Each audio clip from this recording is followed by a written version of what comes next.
Morning to everybody. And again, as you'll see as I read my notes, I sincerely thank all of you for covering this story so extensively as you have. You'll see that it was key for us making this arrest. So a sincere thank you from not only every man and woman who works for the Los Angeles County Sheriff's Department, but every community member here in Palmdale. So I want to start off by saying 36 hours after the murder of our deputy, the men and women of our department arrested him early this morning. I'm very proud. Very proud of the work that our men and women have done. You'll see as I lay this out, their professionalism, their dedication, their discipline, just absolutely off the charts, and shows just what an amazing department the Los Angeles County Sheriff's Department is. Yesterday, after 4 p.m., we had a press conference at that time. Many of you were here. Community members came forward with information which led homicide detectives to identify the suspect and the vehicle used in the murder of Deputy Clinkunbroomer.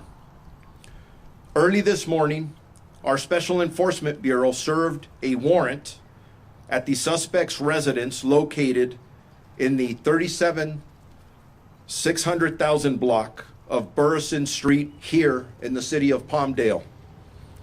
During that operation, deputies surrounded the residence and called out all the occupants of that residence. Eventually, family members did come out. The suspect chose to barricade himself and refused to initially come out. He barricaded himself for several hours. Our special enforcement deputies, basically our SWAT team, were out there for several hours trying to de-escalate the situation, using different techniques, including using hostage negotiators. Eventually, they deployed chemical agents, and the suspect ultimately surrendered. And I want to take a pause here for a second when I talk about how proud I am of this department after a significant tragedy that we've shared with all of you, because those special enforcement deputies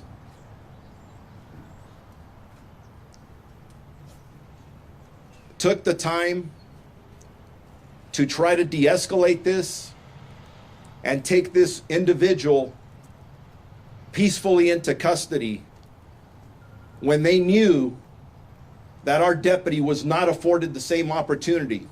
He never gave our deputy a chance, but yet our men and women gave this individual a chance to take him into custody peacefully. That's the difference between professionals and individuals out there who are targeting not only community members, but more importantly, law enforcement out on the street. Investigators recovered numerous firearms and the vehicle of interest that was depicted in the flyer that we put out yesterday, our press conference.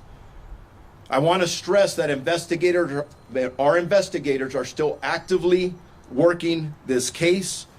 There's more information that we probably don't know at this time. Every piece of evidence, everything we have will be analyzed. And I do want to stress to our community that although we are extremely confident that we have the right person in custody, I am still asking people to come forward and give us any piece of information that they believe that they have. Why? Because the arrest is only one part of this.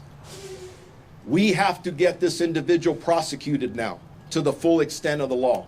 And we need the public's continued help and support in doing that.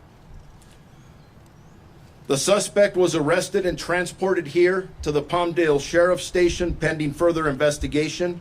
The suspect has been identified as 29-year-old Kevin Gatiano Salazar of Palmdale.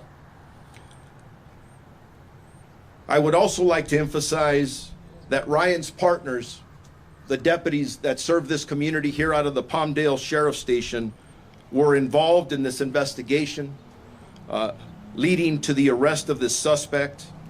And we believe at this time there are no other suspects involved in this incident. Homicide investigators will be presenting this case to the Los Angeles County District Attorney's Office for their filing consideration. I have personally spoken to the district attorney this morning, and he assures me that they will aggressively pursue this case based on the factors that you know of today. I want to take a second to thank our community members here in Palmdale. You have been with us from the very beginning. And honestly, based on our pleas yesterday, we wouldn't be here today announcing the arrest if it wasn't for courageous community members who came forward and were so offended by what happened, they had to do something about it. I thank them. I thank them.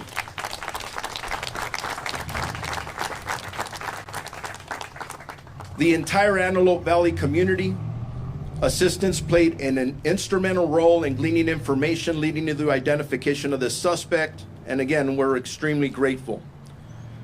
But here's the thing. The arrest, the work that still needs to be done for the prosecution is only part of this.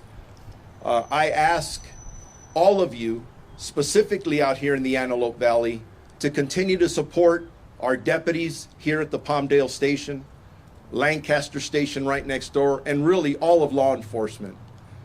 I think this taught a lot of people a lot of valuable lessons.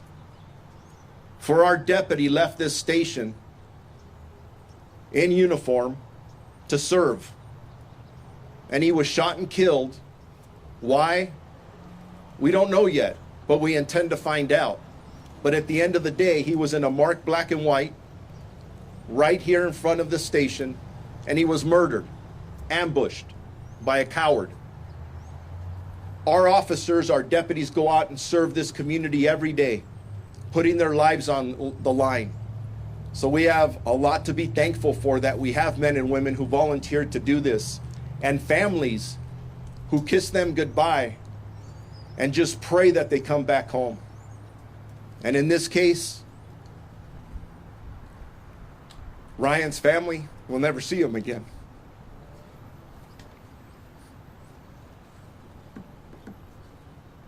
Excuse me. I want to thank our homicide investigators who worked tirelessly to coordinate many detective division team members throughout the duration of this investigation. We told you all, we left nothing on the shelf. All of our resources were entirely committed for this investigation. And as I stated earlier, 36 hours later, with the help of our community, in collaboration with our community, we have the person that we believe is responsible for the tragic murder of Ryan. I also want to thank the city of Palmdale, the city of Lancaster, Supervisor Catherine Barger, who has been with us from the very beginning, and as you know, offered a significant amount of the reward, along with our officials from Palmdale. And like I said yesterday, we had many others offering rewards. It was at $250,000, $250,000. It tells you how much love, respect, and support we have in our community for our deputies. And we had thousands other coming in and in reserve, ready to roll that out if we needed to. I also want to thank ALADS and the president, who's going to be speaking today, for their support from the very beginning, and every local, state, and federal partner who called and offered their assistance. Director Ray just called me before coming up here, and the governor, the attorney general, it just goes on and on. And I know there's many people standing behind me, but I want to acknowledge FBI Assistant Director Don Elway from the FBI, who has been supportive from the very beginning. I'm going to next read a statement from the family. And after that, I'll turn it over to the other speakers, and then I will come back up to answer any questions that you may have. Before I start reading this statement, though, I want to emphasize to our partners in the media, you are partners. We wouldn't be here announcing this arrest if it wasn't for your assistance. But I respectfully ask that you give the family privacy. They have asked for it. We have had people trying to contact them at home. They need privacy. They need time to grieve. And they're grieving. This is a statement from the family. Our son Ryan was a dedicated, hardworking deputy sheriff who enjoyed working here at the Palmdale station. He was proud to work along the side of his partners that he considered brothers and sisters as he sacrificed daily to better the community that he served. Ryan made the ultimate sacrifice in doing so. Ryan was recently engaged to the love of his life. As our firstborn son, Ryan will be greatly missed by his family, friends, and the Sheriff's Department as a whole. Please keep Ryan's family, friends, and colleagues in your prayers, and respect everyone's privacy during our time of mourning.